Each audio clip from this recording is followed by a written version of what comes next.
ಮಂಗಳೂರು ನಗರದ ಖಾಸಗಿ ಆಸ್ಪತ್ರೆಯ ವೈದ್ಯರೊಬ್ಬರ ಮೇಲೆ ಹಲ್ಲೆ ನಡೆಸಿದ ಪ್ರಕರಣಕ್ಕೆ ಸಂಬಂಧಿಸಿದಂತೆ ಇಬ್ಬರು ಆರೋಪಿಗಳನ್ನು ಬಂಧಿಸಲಾಗಿದೆ. ಮಾರ್ನೆಮಿಕಟ್ಟೆಯ ಶಂಶೀರ್ ಅಲಿ ಹಾಗೂ 8ನೇ ಬ್ಲಾಕ್ ಚೊಕ್ಕಬೆಟ್ಟು ನಿವಾಸಿ ಸರ್ಫಾಜ್ ಯಾನೆ ಚಪ್ಪ ಬಂಧಿತ ಆರೋಪಿಗಳು ಖಾಸಗಿ ಆಸ್ಪತ್ರೆಯ ಕಾಂಪೌಂಡ್ ಒಳಗಡೆ ನುಗ್ಗಿ ವೈದ್ಯರೊಬ್ಬರನ್ನ ತಡೆದು ನಿಲ್ಲಿಸಿ ಕರ್ತವ್ಯಕ್ಕೆ ಅಡ್ಡಿಪಡಿಸಿದಲ್ಲದೆ ಹಲ್ಲೆ ನಡೆಸಿದ್ದರು. ಇದರ ಜೊತೆಗೆ ಕೇಂದ್ರ ಹಾಗೂ ರಾಜ್ಯ ಸರ್ಕಾರದ ಕೋವಿಡ್ ನಿಯಮಗಳನ್ನು ಕೂಡ ಆರೋಪಿಗಳು ಉಲ್ಲಂಘಿಸಿದ್ದರು. ಇದೀಗ ಆರೋಪಿಗಳನ್ನು ಪೊಲೀಸರು ಬಂಧಿಸಿದ್ದಾರೆ.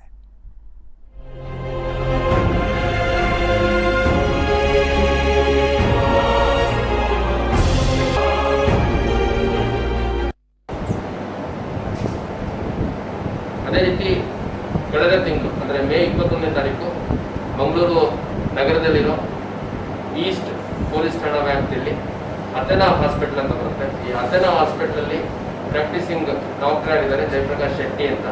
ಅವರು ಕರ್ತವ್ಯದಲ್ಲಿದ್ದಂಥ ಸಂದರ್ಭದಲ್ಲಿ ಒಂದು ಪೇಷಂಟ್ ಕಡೆಯವರು ಟ್ರೀಟ್ಮೆಂಟ್ ರಿಲೇಟೆಡ್ ಸ್ವಲ್ಪ ಗೊಂದಲ ಆಗುತ್ತೆ.